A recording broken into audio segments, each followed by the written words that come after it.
Your translator is lying. 5 words. Spoken quietly, without drama. By a man holding an empty serving tray, in the middle of a room filled with some of the most powerful people in the country. For one suspended moment, the clinking of crystal glasses stopped. The murmur of deal-making conversation evaporated.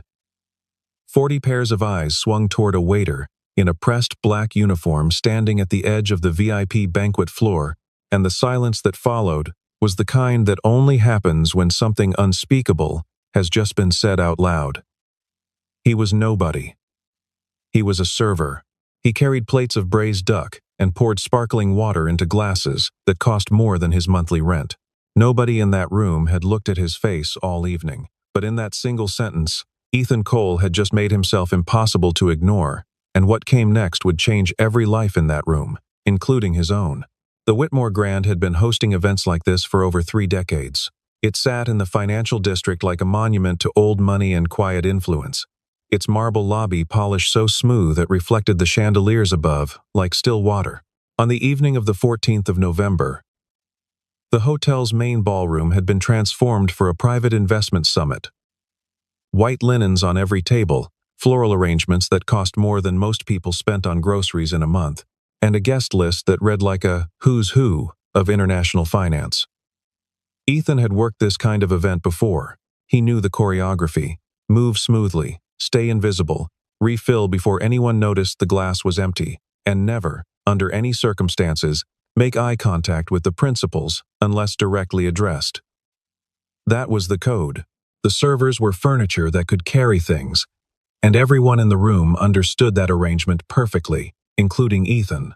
He was 29 years old, lean and quiet, with dark circles under his eyes that told the story of a man who didn't sleep enough and worked too much. He had kind eyes, the kind that noticed things. That last detail would matter more than anything else before the night was over. Victoria Sterling arrived at 7:15, exactly on schedule, because Victoria Sterling was always exactly on schedule. She was 44, the founder and CEO of Sterling Capital Group, a global investment firm with assets under management that exceeded $4 billion across 3 continents.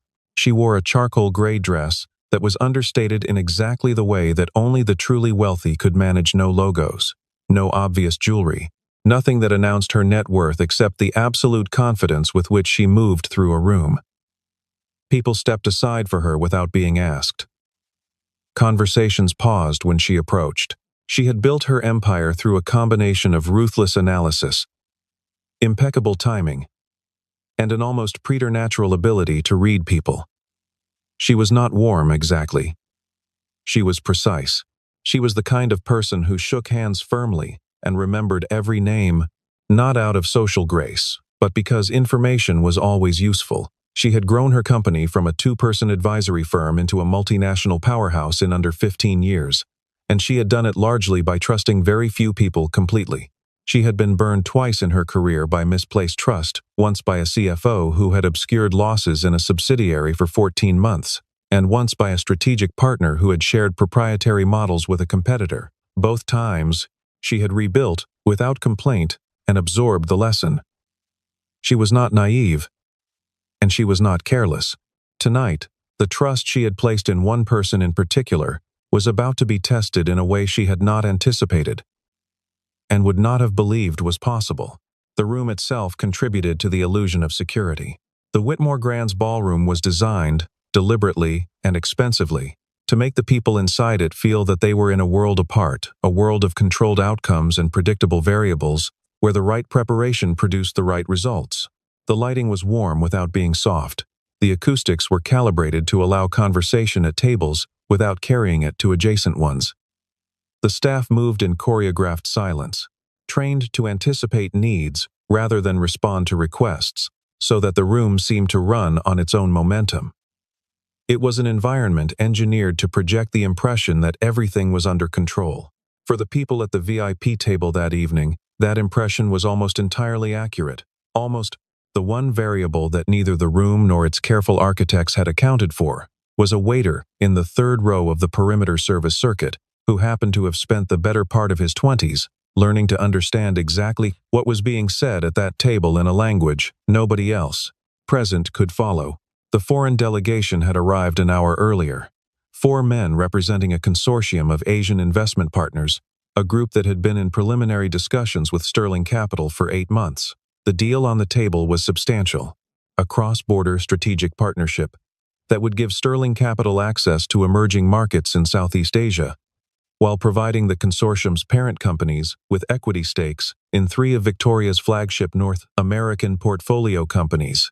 The total value of the arrangement, once fully structured, was estimated at somewhere between $250 million and $300 million.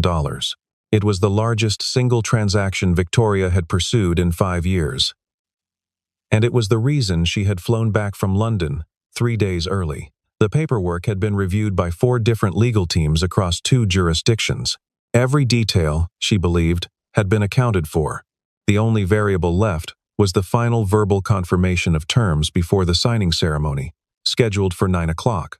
Lucas Brennan stood at Victoria's right shoulder, as he always did at international events. He was 36, impeccably dressed, with the kind of groomed, pleasant face that inspired confidence without demanding attention.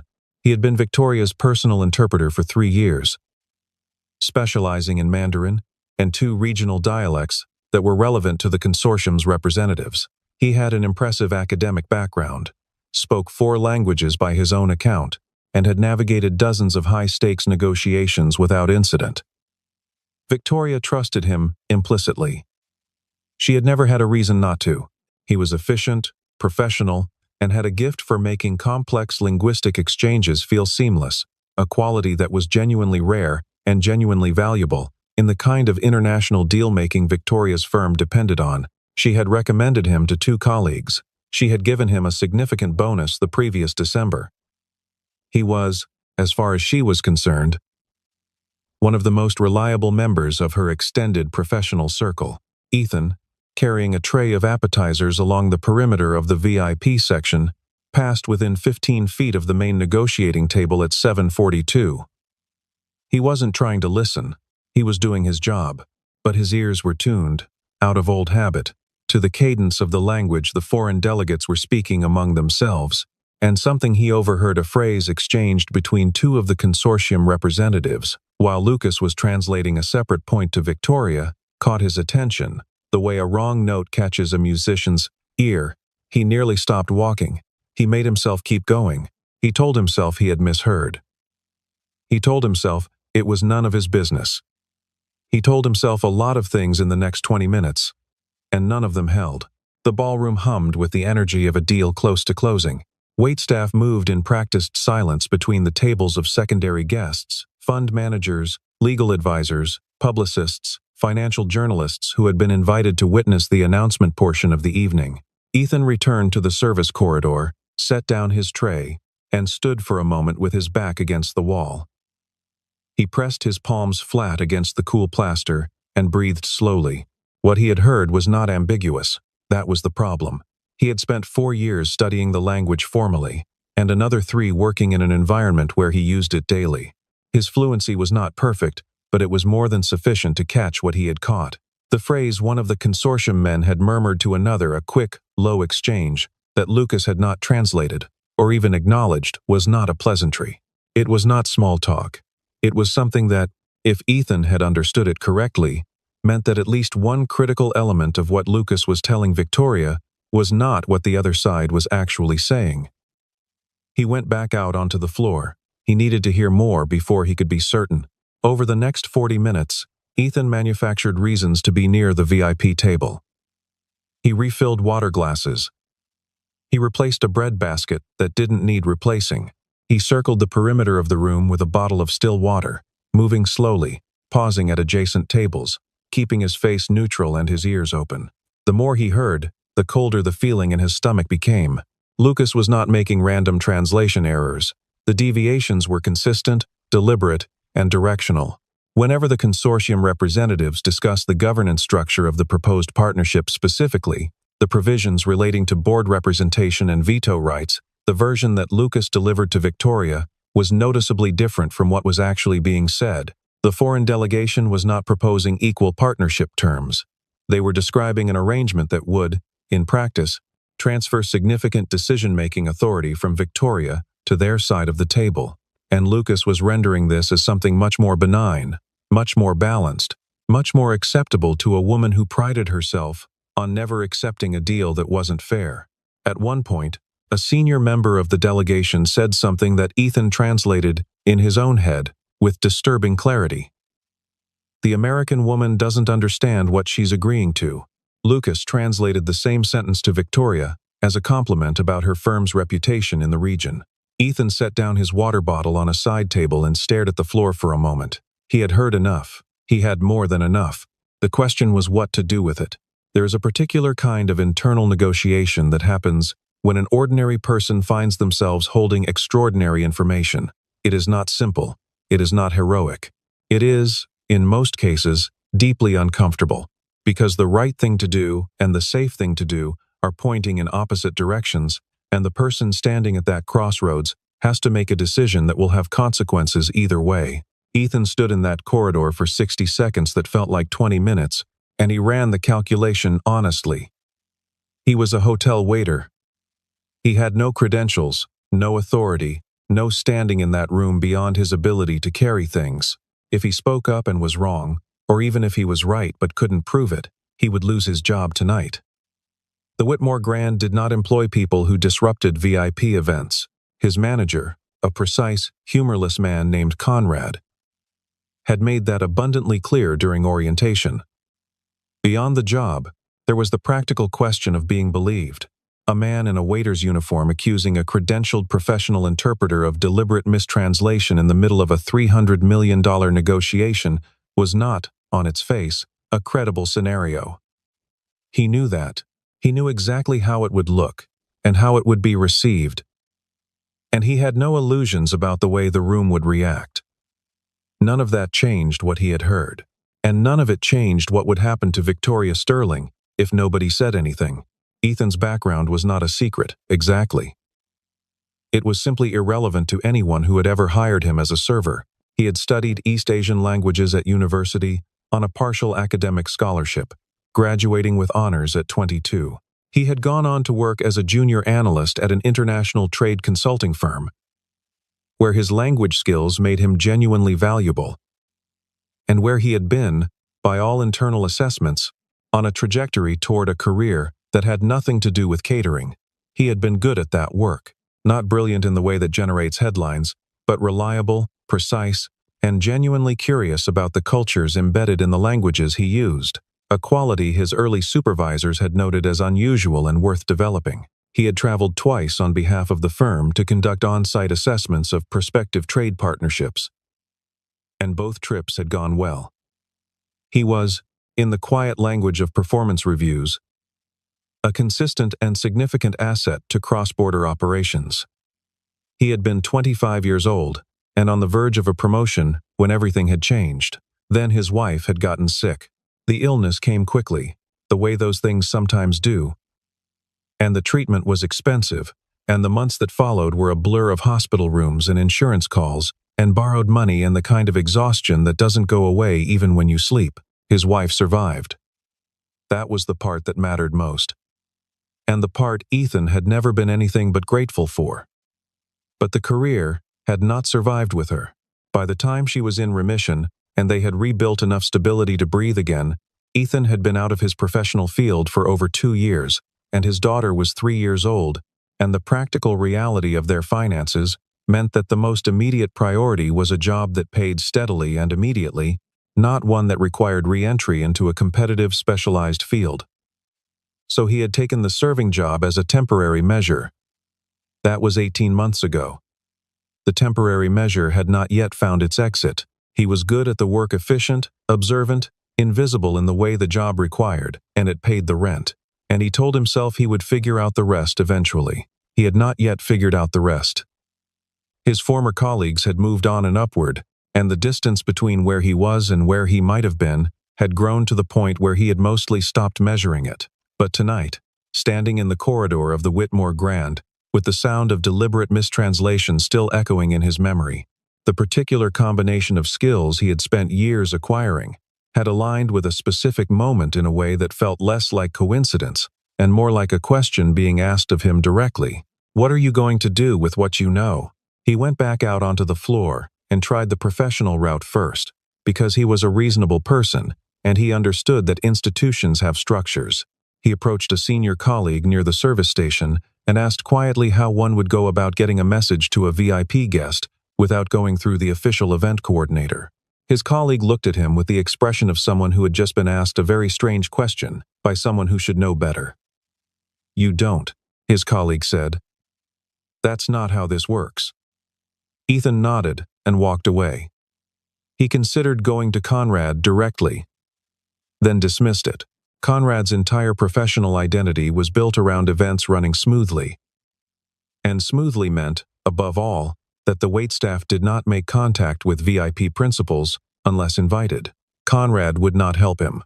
Conrad would, in fact, actively prevent him. Ethan moved back toward the VIP section and looked for a gap in the perimeter a moment when the security team was distracted, when Victoria's attention was not entirely absorbed by Lucas and the delegation, and he was still looking for that gap when Lucas looked up and saw him. Their eyes met across the room. Lucas's expression didn't change, but something in it sharpened. After a pause of perhaps 3 seconds, Lucas excused himself from the table and walked over to Ethan with the careful, unhurried movement of someone who was not, despite appearances, unhurried at all. "You've been hovering around this section for the past half hour," Lucas said, his voice low and pleasant, pitched so that no one else could hear. "I've noticed. Management will notice too, if you're not careful." Ethan looked at him steadily. "I'm doing my job. Your job," Lucas said, "is on the other side of the room. This section has a dedicated team, and you're not on it. If you're having trouble finding tasks, I'm happy to mention it to your supervisor." It was a perfectly calibrated warning. Polite enough to be deniable. Clear enough to be unmistakable. Lucas held Ethan's gaze for a beat longer, then turned and walked back to the table with the same unhurried ease. Ethan watched him go. He had been told, plainly and professionally, to stay away. He understood what would happen if he ignored that instruction. He ignored it anyway. He was intercepted before he got within 10 feet of the main table. One of the 2 security team members assigned to the VIP section stepped smoothly into his path, and then Conrad materialized from somewhere behind him with the specific expression of a man who has just identified a problem he intends to eliminate immediately. The conversation was brief. Ethan attempted to explain. Conrad's face remained impassive through the explanation. And when Ethan finished, Conrad told him, in a quiet voice, that he had 2 choices: return to his assigned station or collect his things from the staff room. He was not interested in what Ethan had heard, or thought he had heard, or believed he understood. He was interested in the event proceeding without incident. Ethan was one of the better servers on the team, Conrad added, almost as an afterthought. And it would be a shame to end the evening this way. Then the security team member took Ethan's arm, gently but with the unmistakable intention of guiding him away from the VIP section toward the exit corridor. Ethan let himself be moved. For about 4 steps, then he stopped, planted his feet, and raised his voice not into a shout, but into something clear enough to carry across the immediate space. "Your translator is lying." He said it to Victoria Sterling, who was 20 feet away and had not, until that moment, glanced in his direction once all evening. The silence was immediate and total. Not just at the VIP table, across the entire section of the room. Conversations died mid-sentence. Glasses were set down. People turned. Victoria Sterling, who had survived boardroom coups and hostile takeover attempts, and the specific kind of professional warfare that happens at the intersection of money and power, looked at the man in the black server's uniform with an expression that was not quite anger and not quite curiosity. It was something more measured than either. She was a woman who had learned, over the course of a career built in rooms full of people trying to manipulate her, to pay attention to things that didn't fit, and a waiter who had just interrupted a $300 million negotiation to make a direct accusation against her personal interpreter was something that very much did not fit. "Explain yourself," she said. It was not an invitation, it was a command. And the way she said it, calm, flat, entirely without performance, told Ethan that she was not dismissing him out of hand. Not yet. That was all the opening he needed. The room was watching. Lucas had gone very still. The consortium representatives exchanged glances that Ethan catalogued and filed. Conrad hovered at his elbow, with the mute urgency of a man whose professional life was flashing before his eyes. And Ethan, who had not prepared a speech, had not rehearsed this moment, had only the clarity of what he had heard and the stubborn conviction that some things could not be walked away from, began to speak. He was precise. He did not editorialize or exaggerate. He told Victoria that he had been in proximity to the VIP table multiple times over the course of the evening and had overheard portions of the conversation between the consortium representatives. He told her that he had studied the relevant language formally for 4 years and had used it professionally for 3, and that his comprehension, while not perfect, was more than sufficient to identify substantive discrepancies between what the foreign delegates were saying and what Lucas was translating for her benefit. He gave her 2 specific examples, citing the actual phrases used and the meaning he understood them to carry, and then comparing those to the versions Lucas had delivered. He spoke without notes, from memory, in the same clear and unflinching register he had used to deliver that first sentence. His voice did not shake. He did not qualify his certainty into uselessness. He looked at Victoria when he spoke, not at Lucas, not at Conrad, not at the room full of people absorbing every syllable. When he finished, the room held its breath. Lucas broke the silence first.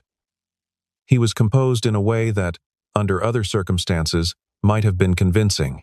He smiled the patient, slightly tired smile of an expert dealing with an amateur, and said that Ethan's language proficiency was clearly amateur level, that the phrases in question had nuances that required deep cultural and regional expertise to render accurately, and that he would be happy to go through the translation methodology point by point if Victoria felt it was necessary. He said this with such practiced confidence that several people in the room visibly relaxed. He then looked at Ethan with an expression of professional pity and said something about how well-intentioned misunderstandings could cause significant damage in high-stakes settings. He was very good at it. He had clearly done something like this before, not necessarily this specific thing, but the performance of unassailable expertise, the subtle diminishment of a challenge, the graceful pivot that made the challenger feel foolish without technically attacking them. It was a skill. Lucas was very good at it. "All right," said Victoria. She had not taken her eyes off Ethan. "Then you won't mind demonstrating." The room shifted. Lucas paused. It was not a long pause, but it was a pause. Victoria turned to the consortium's senior representative and asked him, in English, to say anything in his own language. The representative, who had been watching this entire exchange with an expression of careful blankness, complied. He spoke a sentence of moderate length and looked at Victoria. Victoria looked at Lucas. Lucas translated it smoothly, fluently, without hesitation. Then Victoria looked at Ethan. Ethan translated the same sentence. The version he gave was different from Lucas's in 2 specific and non-trivial ways. He explained the differences plainly and concisely, without mockery, without triumph. Then he looked at the senior consortium representative and asked, in the man's own language, whether his translation was accurate. There was a pause. The representative glanced at his colleagues.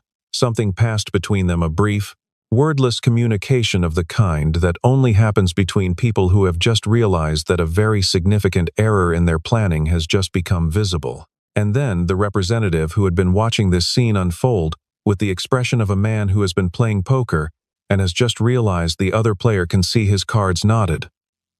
Slowly. Once. Ethan's version was correct. The room did not erupt, it went quieter. That was worse. The particular silence of a room in which something has been confirmed that everyone was hoping wouldn't be confirmed is not a loud silence. It is the silence of calculations being made, positions being reconsidered, damage being assessed. One of the consortium's secondary representatives said something quickly to his senior colleague. The senior representative responded briefly and made a gesture that, in the context of that particular regional culture, meant something close to "it's over." Victoria's lead legal advisor, a woman named Patricia Huang, who had been seated at a secondary table with the rest of the support staff, was already on her feet. She had a tablet in her hand and was pulling up documents with the focused intensity of someone who has just identified both a crisis and a window to address it. Lucas did not run. He did not make a scene. He stood his ground with remarkable composure and insisted that the entire thing was a misunderstanding, that the differing translations reflected legitimate interpretive choices, that the nuances were being stripped out by a well-meaning amateur who lacked the contextual expertise to understand why certain phrasings were rendered the way they were. He was still making that argument when Patricia arrived at the table and began cross-referencing the verbal agreements Lucas had translated over the course of the evening against the written draft terms that the consortium's team had submitted in the original foreign language version. The comparison took 11 minutes. Those 11 minutes were among the most charged Ethan had ever experienced in any room, including several hospital waiting rooms. He stood slightly apart from the action, his serving tray still in his hand, while around him, the entire machinery of a major international business deal quietly reversed direction. The first discrepancy Patricia identified was in the governance provisions, exactly where Ethan had flagged it. The draft terms submitted by the consortium gave Victoria's side a veto over major structural decisions affecting the partnership. What Lucas had been communicating to Victoria in the verbal negotiation was that both sides would share equal veto authority, a fundamentally different arrangement that, in the specific deal structure they were discussing, would give the consortium the ability to block decisions unilaterally while appearing to maintain balance. The second discrepancy was in the equity transfer timeline. The draft gave Victoria's firm a 12-month lock-in before the consortium could exercise any conversion rights. Lucas had been describing this period as a standard procedural step rather than a protective provision, a characterization that, had Victoria signed on that basis, might have undermined her ability to invoke the protection later if the relationship soured. The third discrepancy was the most significant. It concerned what the consortium representatives had actually said, among themselves, about their intentions for two of the portfolio companies Victoria was offering equity stakes in. They had used language that described those companies not as strategic partners, but as acquisition targets entities they intended to fold into their own structure within 18 to 24 months of the deal completion. Lucas had translated none of this. It had been private conversation between delegation members, held in the assumption that no one on Victoria's side could understand it. The assumption had been correct, right up until it wasn't. Patricia set down her tablet. She looked at Victoria across the table, with the expression of a lawyer who has just pulled a grenade out of a flower arrangement. Victoria looked at her for a moment without speaking. Then she looked at Lucas. Lucas was still standing, still composed, but the composure had changed texture. It had gone from assured to effortful. There was a quality to his stillness now that was less like confidence and more like a man trying not to move, because movement might cause something fragile to break. Victoria's head of security had already quietly alerted 2 additional team members. They were positioned, with no visible drama, near the exits. The consortium's senior representative was speaking quietly and intently to his team. The body language was no longer that of men close to a successful deal. It was the body language of men deciding what their next move should be, and none of the available options were good. Then the senior representative did something unexpected. He looked across the table at Victoria and, in accented but clear English, said, "We should speak honestly now." It was an acknowledgement, not an apology. Those would come later, through lawyers, in carefully worded language, but an acknowledgement that the pretense was over. He confirmed, in the next several minutes, that Lucas had been retained separately by a member of their consortium's parent group. He said this with the careful phrasing of a man who wanted to draw a distinction between himself and whoever had made that arrangement, though whether that distinction was genuine or strategic was a question for another time. What emerged from those minutes was a picture that was not, in its broad outlines, subtle. Lucas had been approached, offered a payment that Ethan later heard described as several $100,000, and asked to manage the verbal communication in the negotiation in a way that would predispose Victoria toward terms that actually favored the consortium significantly more than they appeared to. The written documents had been carefully constructed to be legitimate enough to survive scrutiny, real terms, and real provisions, but the verbal framing that Lucas controlled had been designed to shape how Victoria understood and experienced those terms, and in a deal of this complexity and pace, That framing mattered enormously. The strategy relied on speed, on Victoria's trust in Lucas, and on the reasonable assumption that no one in the room spoke the relevant language well enough to catch the divergence. The reasonable assumption had overlooked one server with a tray of sparkling water and 4 years of formal language training. Lucas was escorted from the building at 8:47, with minimal commotion and no raised voices. The consortium representatives requested a recess and retreated to an anteroom with their own legal counsel. Victoria sat at the cleared table with Patricia on one side and her chief of staff on the other, and for a long moment she looked at the empty space where the signing documents had been laid out, and she said nothing. Ethan had retreated to the edge of the room. He had retrieved his tray somewhere in the chaos and was holding it again, not because he had any use for it, but because it was familiar. Around him, the event had not so much ended as disassembled guests drifting toward the exits or toward their phones. The hum of urgent private conversation replacing the earlier mood of celebration. Conrad had appeared briefly at Ethan's elbow, looked at him with an expression of profound professional bewilderment, and then disappeared again without saying anything. The people who had watched security drag Ethan toward the exit corridor 40 minutes ago were now looking at him with entirely different expressions, and none of them appeared to know quite what to do with what they were feeling. Victoria Sterling crossed the room to where Ethan was standing. She moved without ceremony, the way she did everything.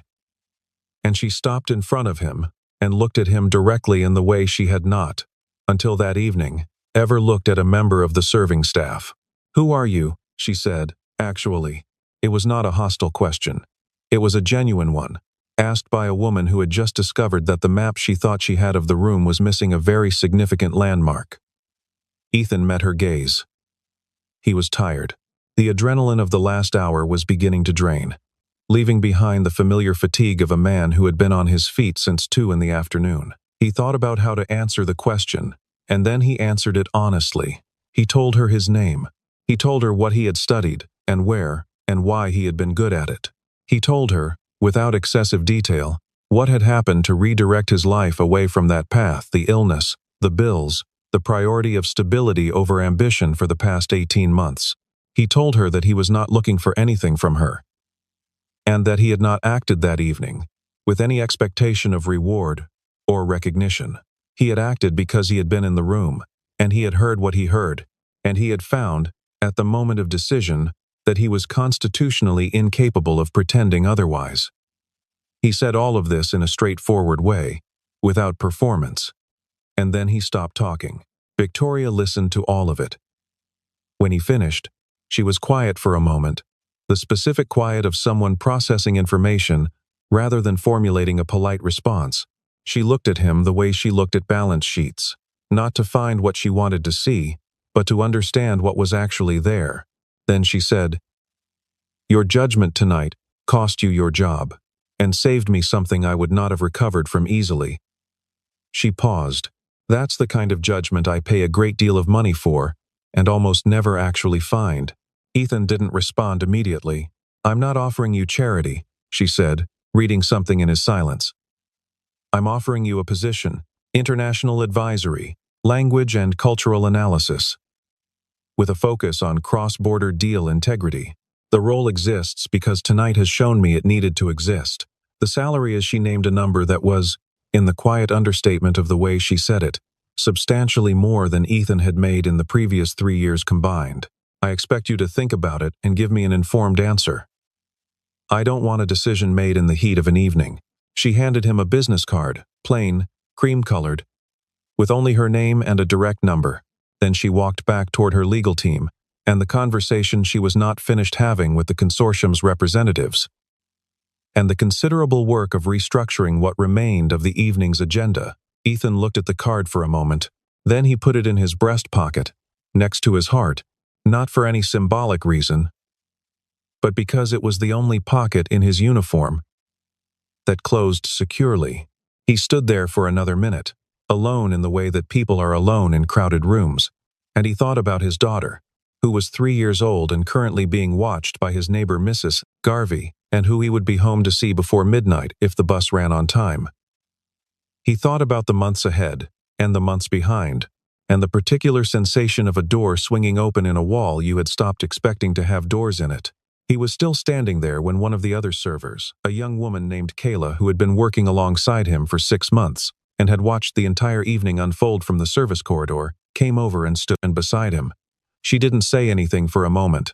Then she said, "That was the craziest thing I've ever seen at an event." She said it with frank admiration, the kind that doesn't need to be qualified. Ethan looked at her, and then looked at the room, the chandeliers, the white linens, the dispersing crowd of financiers and legal advisors, the quiet corner where Victoria's team was already rebuilding the framework of a negotiation that would now be conducted on honest terms, and he allowed himself a small, tired smile. "Yeah," he said. It was something. 3 days later, Ethan called the number on the card. The conversation was brief and professional. Victoria did not ask whether he had thought it over, because she had assumed he had correctly, and she did not ask whether he was sure, because she was a person who asked people directly for their decision rather than their confidence level. He told her he would take the position. She told him to come in Monday morning.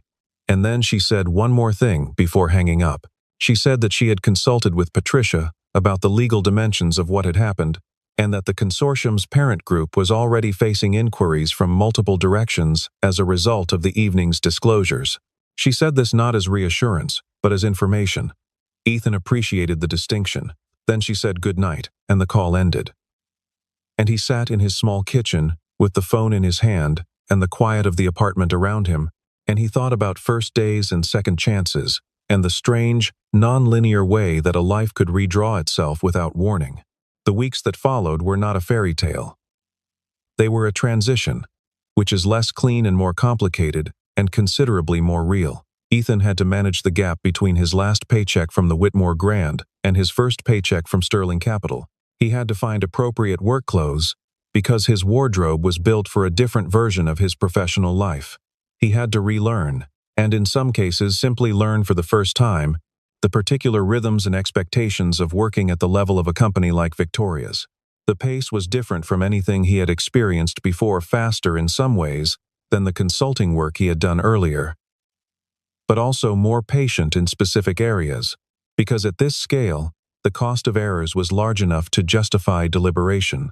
He sat in on meetings that would have been closed to him in any earlier chapter of his career, listening to the kind of high-level strategic conversation he had only ever been adjacent to, and he made himself useful not by trying to contribute at a level he hadn't yet earned, but by doing with meticulous care exactly what he had been hired to do. He made mistakes in those first weeks, not catastrophic ones, but the ordinary mistakes of a person navigating genuinely unfamiliar terrain. He stayed later than he needed to, asked more questions than felt comfortable, and spent the first month quietly terrified that each morning would bring the discovery that it had all been a misunderstanding, and someone would ask him to return to where he came from. That didn't happen. What happened instead was that his value made itself visible in the ordinary course of his work. The way real competence usually does, gradually, through accumulated evidence, rather than through any single dramatic moment. His colleagues, at first reserved in the way that professional environments often are with new additions, came to understand within a matter of weeks that he was not in the role because he had done someone a favor. He was in the role because he was exactly what the role needed. And slowly, without ceremony or announcement, the transition stopped being a transition and started being simply where he was. Victoria reformed the translation verification protocols across all of Sterling Capital's international operations within 60 days of the evening at the Whitmore Grand. The new framework required independent linguistic review for any verbal negotiation in a language other than English, with particular attention to discrepancies between written draft terms and verbal framing. She brought in 2 additional specialists with expertise in the languages most commonly used in the firm's deal-making across Southeast Asia, and she restructured the team that supported international transactions to include a dedicated review function that had not previously existed. It was not a dramatic policy, it was a practical one. The kind of institutional correction that a person like Victoria made efficiently and without sentimentality once she understood why it was necessary. She also commissioned a review of every major international deal that Lucas had worked on during his 3 years with the firm, a process that was painstaking and, in several instances, uncomfortable. In two older cases, reviewers found minor interpretive inconsistencies that fell short of outright manipulation, but had nonetheless shaped negotiations in subtle ways that may have affected outcomes. Those findings were documented, assessed, and addressed as appropriate. Victoria did not speak publicly about that review, but the people inside the firm who needed to know about it knew. She credited Ethan with providing the impetus for all of it. She did not make a ceremony of it. That was consistent with who she was. Lucas faced legal proceedings that were still in progress several months later.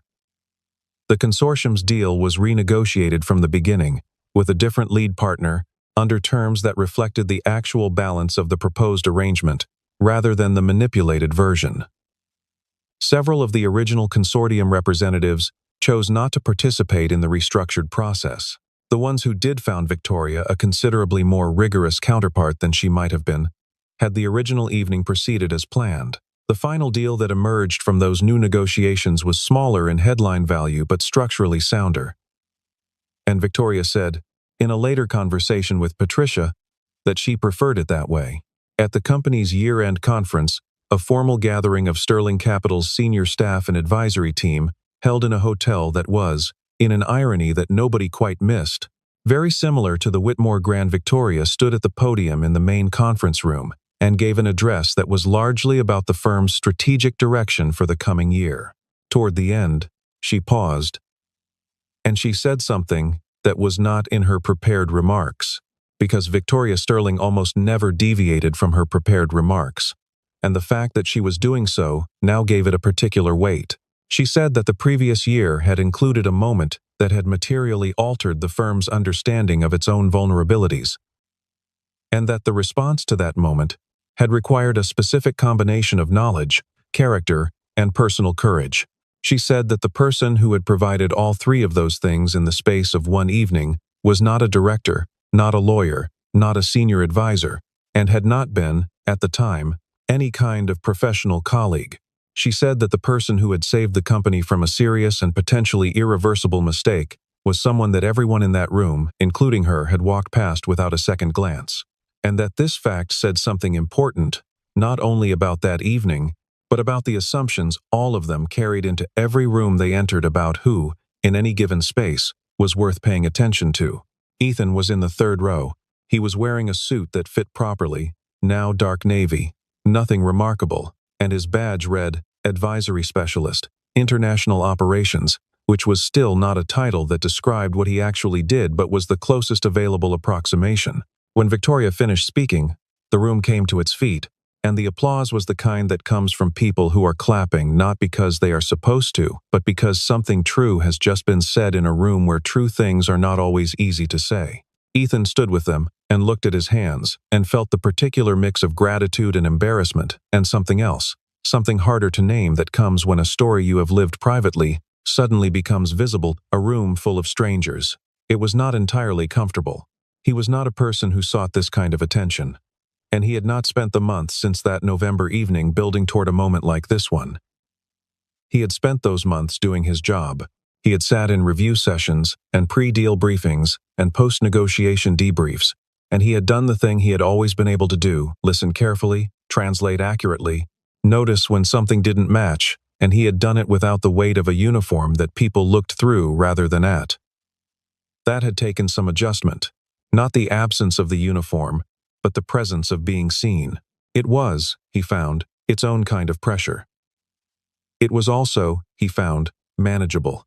He thought about his daughter, who was now almost 2 years older than she had been, on the night he had stood in that ballroom corridor, and asked himself what kind of person he was going to be.